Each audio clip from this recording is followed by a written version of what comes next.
सुप्रभात कक्षायाः। हम पढ़ा रहे हैं आपको संस्कृत पद्य की पाठ्य योजना। संस्कृत पद्य की पाठ्य योजना का आज भाग 3 है, जिसमें हमने आपको भाग 2 में प्रस्तावना, प्रस्तुतक, छात्र अध्यापक क्रियाएं, छात्र क्रियाएं और उद्देश्य कथन तक छात्रो अध्यवयम सूक्ति मौक्तिकम इति नाम्नः पाठस्य अध्ययनम करिष्यामः, यहाँ तक आपको बता दिया था भाग 2 में। आज भाग 3 है।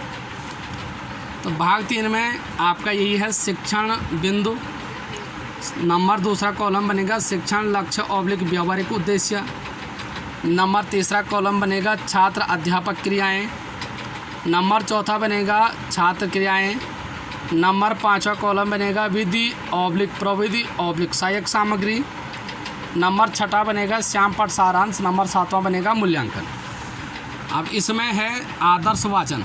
जो शिक्षण बिंदु में का फर्स्ट क्रम आता है आदर्श वाचनम, हम हिंदी में आदर्श वाचन कहते हैं, संस्कृत में आदर्श वाचनम।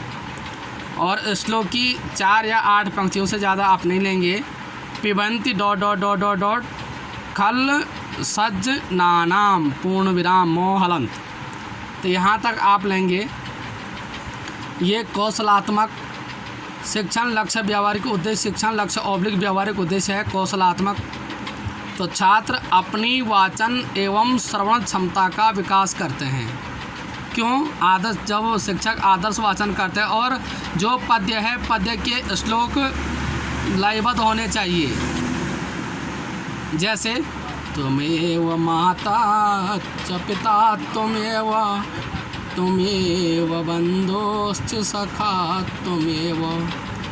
त्वमेव विद्या द्रविणं त्वमेव सर्वं मम देव।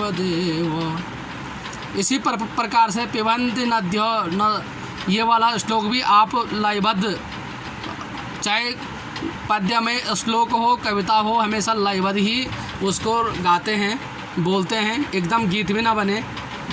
और कौशलात्मक ये है छात्र अपनी वाचन एवं एक तो वाचन पढ़ने की और श्रवण सुनने की क्षमता का विकास करते हैं, ये कौशल होता है।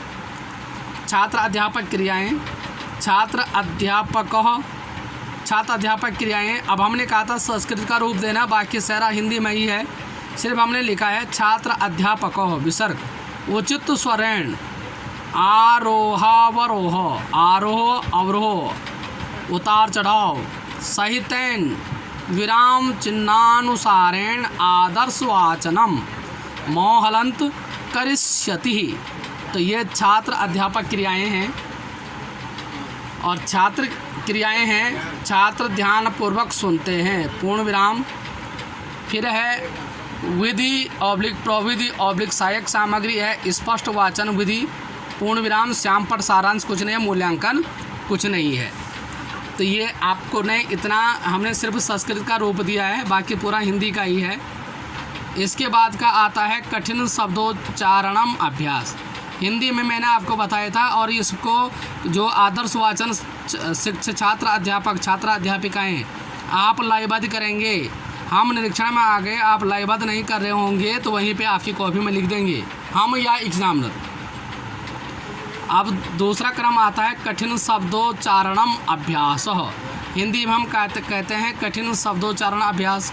संस्कृत में होता है कठिन शब्दोच्चारणम अभ्यास विसर्ग मोहलंत। और शिक्षण लक्ष्य ऑब्लिक व्यावहारिक उद्देश्य है कौशलात्मक।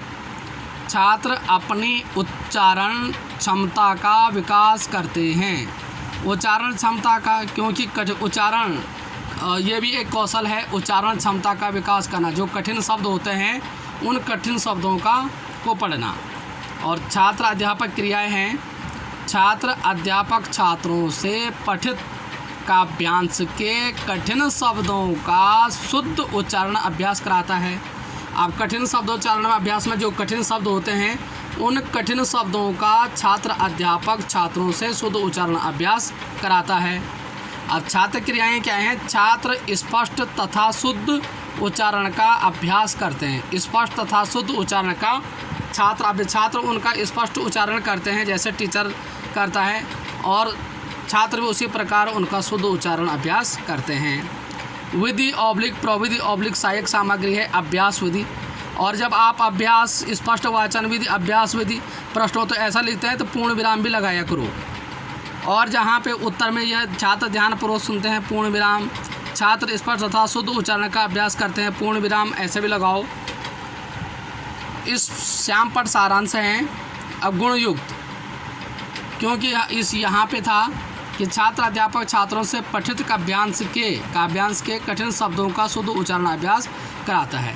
अब इसको क्या करता है छात्र अध्यापक क्या करता है, कठिन शब्दों को श्याम पट पर लिख देता है। जैसे ये श्याम पट सारांश है। गुणयुक्त हो, ये कहाँ से आया है, इस श्लोक के कठिन शब्द। गुणयुक्त हो विसर्ग, आरंभ गुरुवी, छ ऋ, वृद्धि मति, पूर्वार्ध परार्ध भिन्ना। तो ये कठिन शब्दों को छात्र अध्यापक छात्राध्यापिका श्याम पट पर लिख देते हैं। किसी एक छात्र को उठाना है कि हमने ये क्या लिखा है, छात्र पढ़ेगा, पहले शिक्षक को बोलना है गुणयुक्त, फिर छात्र को बोलेंगे ये क्या लिखा है तो वो कहेंगे गुणयुक्त। दूसरे को उठा दिया या उन्हीं से पूछ लिया ये क्या लिखा, वो बोलेंगे आरंभ गुरुवी। इसी प्रकार ये क्या लिखा है, छ ईणी, अगर अशुद्ध का अर्थ है तो आपने वहाँ उनके साथ शुद्ध उच्चारण करना है। वृद्धिमती, पूर्वार्ध परार्ध भिन्ना। मूल्यांकन अभी कुछ नहीं है इसलिए छोड़ देना है। तो यहाँ तक तो क्लियर हो गया है। कठिन शब्दोच्चारणम अभ्यास। अब इसके बाद आता है जब कठिन शब्दों का उच्चारण अभ्यास हो जाता है, इसके बाद का क्रम होगा काठिन्य निवारणम। इसके बाद कठिन शब्दोच्चारण अभ्यास के बाद होता है सस्वर वाचनम। सस्वर वाचन हम हिंदी में कहते हैं सस्वर वाचन, और संस्कृत में होता है सस्वर वाचनम। सस्वर वाचनम और सस्वर वाचन क्या होता है, इसमें शिक्षण बिंदु में लिखेंगे आप सस्वर वाचनम। सस्वर वाचन क्या होता है, कौशलात्मक। छात्र अपनी वाचन क्षमता का विकास करते हैं, वाचन पढ़ने की क्षमता का विकास करते हैं, पूर्ण विराम। और छात्र अध्यापक क्रियाएं हैं। छात्र अध्यापक छात्रों को आदर्श वाचन का अनुकरण पाठ करने का आदेश देता है। छात्र अध्यापक छात्रों को आदर्श वाचन का अनुकरण पाठ करने का आदेश देता है। आदर्श वाचन जो वाचन छात्र अध्यापक ने किया है लयबद्ध सुर लय ताल को देखते हुए, इसी प्रकार का उच्चारण यह छात्र ने भी पढ़ना है, इसका आपने ध्यान देना है। फिर है छात्र क्रियाएं। छात्र अनुकरण वाचन करते हैं, अनुकरण जैसे गुरुजी का अनुकरण करते हैं। नंबर इसके बाद है विधि ऑब्लिक प्रविधि ऑब्लिक सहायक सामग्री है। ये है वाचन विधि, पढ़ रहे हैं तो वाचन विधि पूर्ण विराम। और अभी यहाँ श्याम पट कुछ नहीं तो मूल्यांकन कुछ नहीं है। ये है सस्वर वाचन, सस्वर स्वर सहित वाचन। इसके बाद आता है काठिन्य निवारणम। शिक्षण बिंदु है काठिन्य निवारणम। तो आप क्रम को नहीं भूलेंगे, हिंदी पद्य में मैंने आपको क्रम लिखाए हैं, वही क्रम संस्कृत पद्य के भी होंगे। तो काठिन्य निवारणम ज्ञानात्मक, बौद्धात्मक, अनुप्रयोगात्मक, सृजनात्मक। तो इसमें है शिक्षण लक्ष्य ऑब्लिक व्यावहारिक उद्देश्य है ज्ञानात्मक। तो और यहाँ छात्र अध्यापक क्रियाएं हैं। छात्र अध्यापक छात्रों से पठित काव्यांश के कठिन शब्दों का अर्थ व उच्चारण का शुद्ध अभ्यास कराता है। छात्र अध्यापक छात्रों से पठित काव्यांश, जो पढ़ा हुआ काव्यांश है, काव्य के पद हैं, के कठिन शब्दों का अर्थ व कठिन शब्दों का जो अर्थ है, कठिन शब्दों का अर्थ व उच्चारण का शुद्ध अभ्यास कराता है। अब यहाँ छात्र क्रियाएं क्या हैं? छात्र क्रियाएं में हैं कि छात्र कठिन शब्दों का अर्थ व उच्चारण का शुद्ध अभ्यास करते हैं, पूर्ण विराम। छात्र कठिन शब्दों का अर्थ, छात्र जो कठिन शब्दों का अर्थ हैं उस काव्य की पंक्तियों का शब्द व उच्चारण का शुद्ध अभ्यास करते हैं, उच्चारण का शुद्ध अभ्यास करते हैं और कठिन शब्दों का अर्थ व उच्चारण का शुद्ध अभ्यास करते हैं। अब ये है विधि ऑब्लिक प्रविधि ऑब्लिक सहायक सामग्री है, यह है अभ्यास विधि पूर्ण विराम।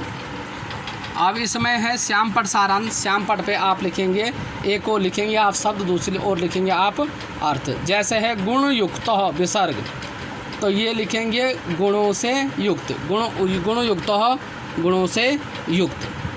आरंभ गुरुवी, इसका अर्थ लिखेंगे आरंभ में लंबी। आरंभ गुरुवी का अर्थ होता है लंबी, आरंभ में लंबी।